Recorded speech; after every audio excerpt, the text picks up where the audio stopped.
Good morning, friends. I'm here to read you another book. But I wanted you to say hello to my friend Hossie. Hoss, can you say hi? Can you say hello, friends?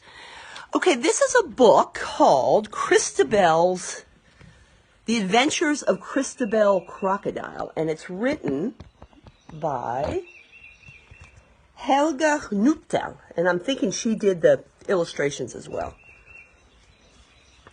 Huh?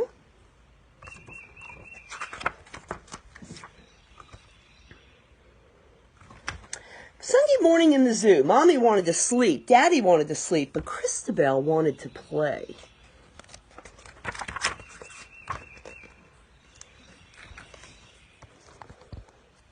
She tickled Mommy, she jumped on Daddy. They didn't think it was very funny. So Christabel went exploring in the pool instead. She found an old chain and swung on it. She pulled it very hard, and there was a peculiar noise. It sounded just like a plug popping out. The water whirled round and round, and Christabel whirled with it. The more she tried to stop, the more she couldn't. "Help," she gurgled. Down and down went Christabel, swirling and sliding anti-clockwise. If I were in Australia, I would be turning clockwise, she thought. This wasn't much help, though. As Christabel was swept along, a rusty old pipe hit her in the tummy. She dangled in midair over a dark underground river. She was very scared. She watched the garbage floating by and wondered how she would ever escape. "And why don't you jump into that passing box?" suggested a helpful spider. "You can pretend it's a boat." "Good idea," said Christabel, "but there aren't any paddles." Away bobbed the boat, carrying Christabel down the swiftly flowing river. Then she saw a rope dangling down from the roof of the tunnel and caught hold of it. "Ow!" said the rope. "Ropes can't talk," said Christabel, holding on tight.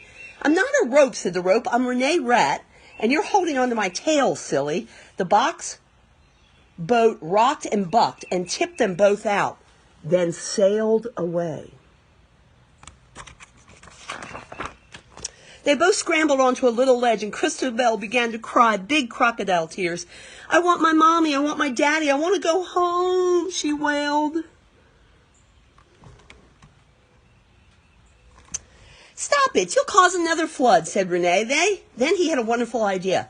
"Let's find my mom. She knows everything. She'll help you find your mom and dad." He gave Christabel a big snowy white handkerchief. "I wonder how he keeps it so clean," she thought. Then Renee had another wonderful idea. "If I ride on your back, we can go ever so fast, and I'll be able to see better," he said. Off they went. "Yippee! This is great. I always wanted to be a cowboy." On and on went the tunnel, and Christabel and Renee, until they turned a corner and... "There's a monster behind you," yelled Christabel.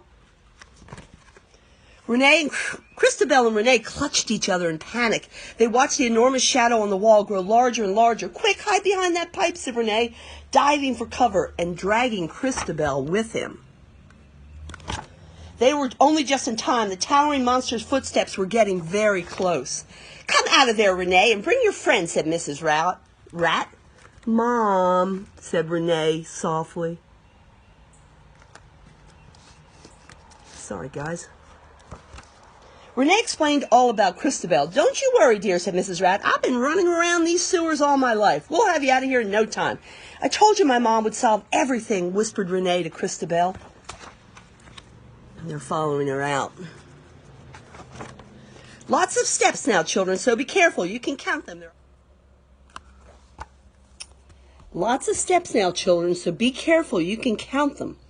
There are 177, 15, 16, 17, said Christabel. 19, 20, 21, said Renee. "I think you missed a number out," said Mrs. Rat. At the top of the 177 stairs were some rungs, and at the top of the rungs, blue sky.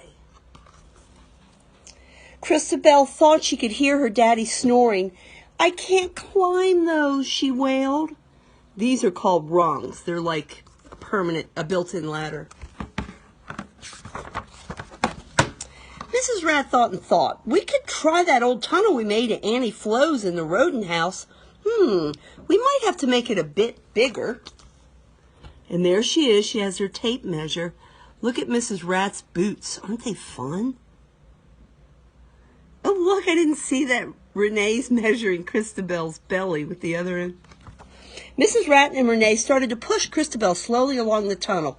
Christabel tried to help by not breathing too much. It was a tight squeeze. Just a little more and you're out, puffed Mrs. Rat. Quietly, and you might get away with it, giggled Renee. I hope your mom and dad haven't been worrying about you, said Mrs. Rat. Just waking up, aren't they? You have a special door now, said Mrs. Rat, so you must come and see us next Sunday. Tell me what crocodiles like to eat, and I'll make you a special treat.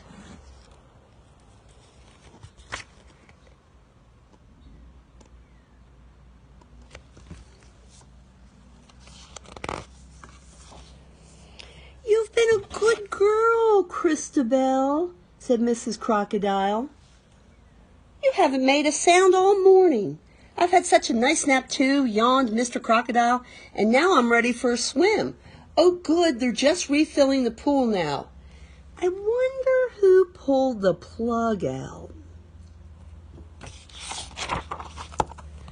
All right, dear friends, talk to you soon. Bye.